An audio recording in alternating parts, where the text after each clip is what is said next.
Arizona football fall camp is here, and hope springs eternal, but maybe a little bit more realistic this time around.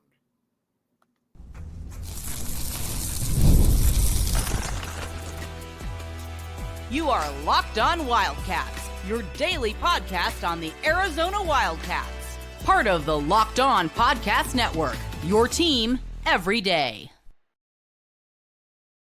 Thanks for keeping it Locked On Wildcats and making this your first listen of the day. I'm your host, Mike Luke, Locked On your team every day. All right, now we are going to talk Arizona football, but first, FanDuel. Put down $5 and get $150 in free bets if that bet wins. This show is brought to you today by FanDuel. Okay, now, camp here, Arizona football, you've got, there's a lot of moving parts. There's also a lot of, like I said, I think there's a lot of unanswered questions as well that we need to get to. But the first one is, I got to give, like I said, we're going to break down what to look for. I got to give Brennan, though, a little bit of credit because this offseason, and again, none of this is going to matter if Arizona doesn't win games. I fully get that. But this offseason, Arizona football did what they needed to do. They got out in the community. Not only did they get out in the community, they also, he brought in better coaches. I think that's probably fair to say across the board. You got better coaches in here. So that's obviously a very, very good thing for Arizona.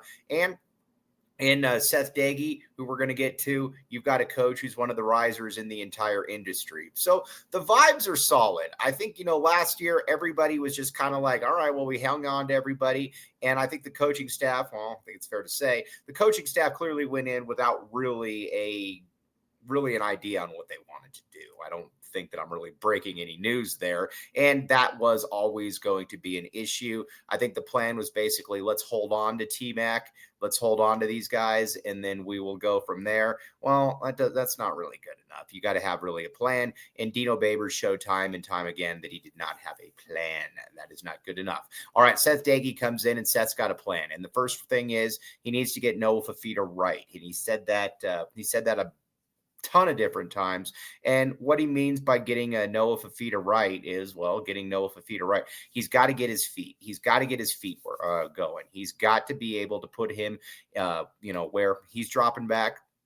And he doesn't just keep dropping back. He's not getting the happy feet. He's staying in the pocket and he's making plays. That's got to be something that happens, and that's got to be something that continuously happens. But he's done he's done a fairly good job on that. The other thing too that you got to look at is where exactly then does this offense go with Seth Doege? The offensive line, not really. Like I said, I don't really think that anybody looks at that as a strength, but who knows? Maybe it does become a strength. Maybe it becomes something where you're like, okay, cool. This is working a little bit for the Cats. I think that everybody would love that. And I think a big part of that too is you're going to have to be getting that ball out quick. And when I say you're going to have to get that ball out quick, you're going to have to get that ball out quick because, again, I think the line best scenario is going to be average at best, and that is not obviously something that you can probably sustain a lot of success with. So, but what I'm also optimistic about Doege is Doege has been through the ringer before. Doege knows what he's doing. I mean, I think that's fairly obvious. And again, when you watch him, he is a coach that said at Marshall last year, listen, I want to throw the ball. I mean, this is a guy that's always wanted to throw the football around, and he wasn't able to throw the football around last year. And so he ran the ball because there were a lot of injuries. So like I said, the guy gets it. He does. He gets it. It's just going to be interesting to see how far they can really take this one. Now, as far as the skill guys, like we talked about, I love the skill position players. I think they're more than okay. Kedrick Reesano, you've also got Ishmael Mahdi, you've got Quincy Craig. When you watch Alonzo Carter, it looks like he feels more than comfortable with his running back room. And that's really all I need to hear is because, as long as Alonzo Carter's here, I think this running back situation is going to be just fine because you've already got, last year it would have been great had you had Corey Krosky-Merritt and then him and Quali Conley as a backup. I mean, that's pretty darn good stuff. So, like I said, we'll find out how that plays. And then at the wide receiver positions, I think it's going to be more than good enough as well. Like love Wysong, love Wysong, love guys like a Javin Watley, like a Chris Hudson, Chris Hunter. I mean, you got a pretty you got a pretty deep group of skill position players, and I got to give them a lot of credit. And if you want to throw Key and Burnett in there as well, but like I said, this is all going to come down to the offensive line. But it is nice having somebody in there who's a flexible coach like Seth Doege that appears to know what he is doing. So that is obviously a very, very good thing. Okay, now the defense. The defense probably has the most question marks of anybody on the team. But first, we're going to talk about FanDuel, my friends. FanDuel, check it out. All right, here's the great deal with FanDuel. FanDuel.com. You can put down $5, and if that bet hits, for a new customer, you can get $150 in free plays. That's simple, that easy. I've been using FanDuel to track my matchups, and the app keeps it fresh with new daily promotions and fun ways to bet. It's easy to use, fast to pay out, and makes more regular money. Check it out. Again, new to FanDuel, new customers can get $5 and $150 in bonus bets if your bet hits. Open the app today and get started with FanDuel.com. Summer sports are in full swing. And like I said, whether it's under the lights or soccer, baseball, whatever the case may be, this is your one-stop shop, and you know that your money is good. So again, check it out at FanDuel. Have a good time this summer.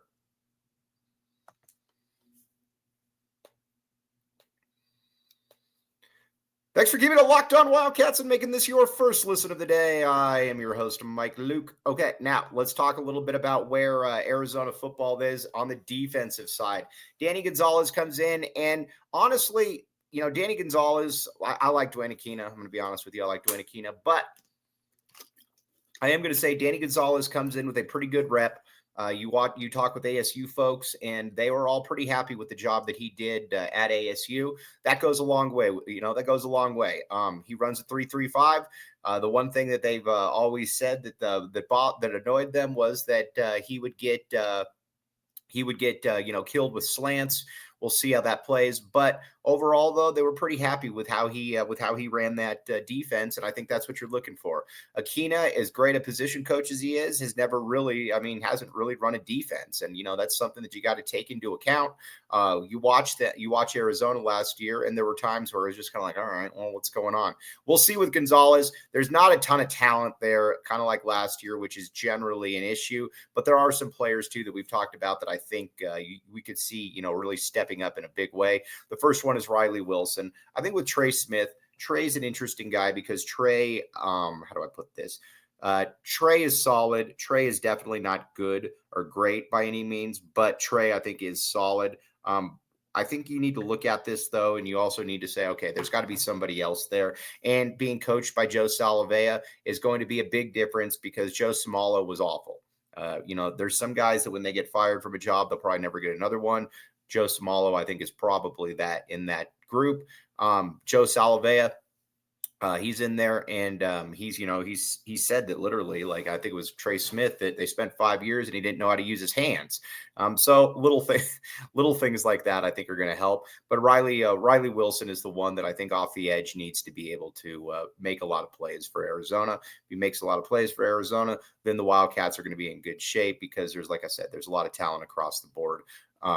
There's not much talent across the board in other spots. Defensive line, Shear loves McKnight. We'll see. I'm going to withhold judgment on that one. Generally, smaller school guys that don't put up huge numbers, I'm a little circumspect about. So there's that. We'll see though who else can possibly emerge. Tia Savea, I think, is solid. You put him in there. It could be if like I said, I'm going to keep saying this. As long as the D line is just okay, I'll take that because I don't expect them to be just okay. I expect them to, we'll take it. I'll take it. Now, the linebacker, I don't think the linebacker unit is going to be worse than it was last year. I know people are saying, well, you lose Jacob Manu.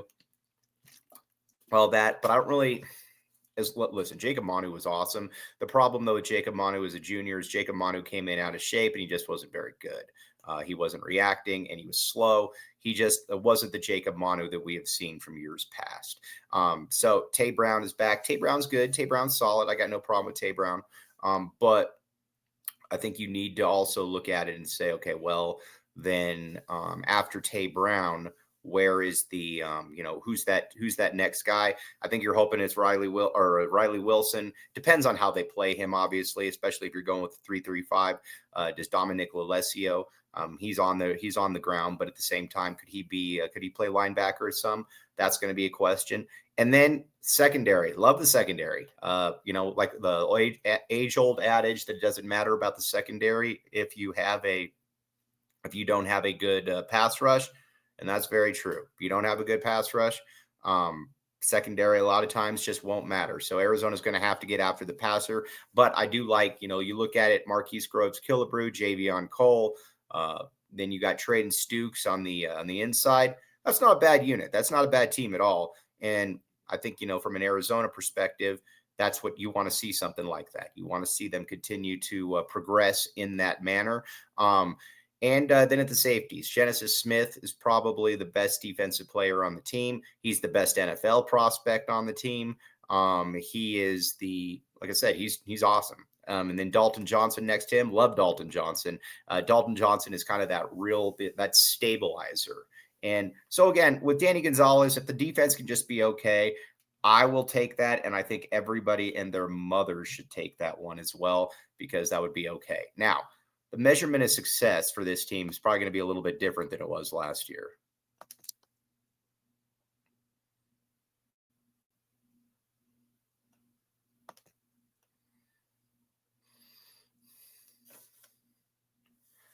Thanks for keeping it locked on Wildcats and making this your first listen of the day. I am your host, Mike Luke. Okay, now let's talk a little bit about just kind of the measurement of success, where we are, what it looks like.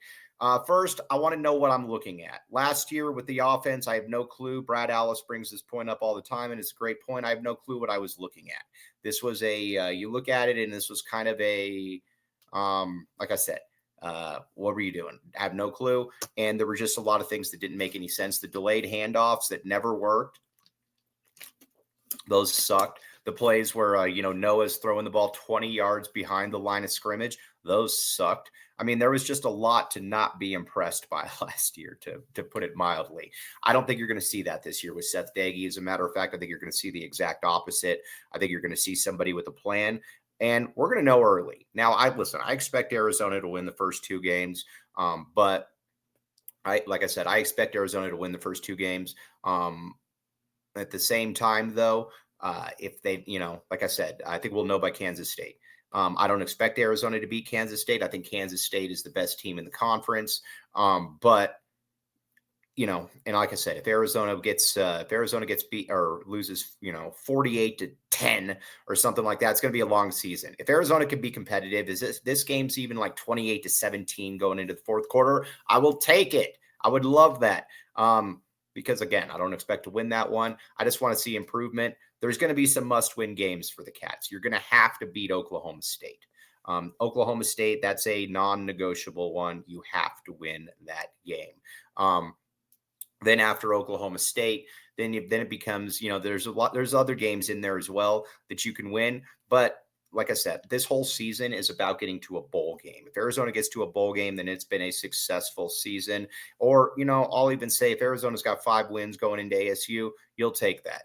Like I said, it's and then you just take your chances from there. Don't expect to beat ASU, but at the same time, you're going to take your chances. But like I said, vibes are okay. I think everybody's still beaten down by what we saw last year, but like I said, I got to keep saying this. I got to give Brennan a lot of credit because he actually switched up. And he said, what he needed, what he expected from this team.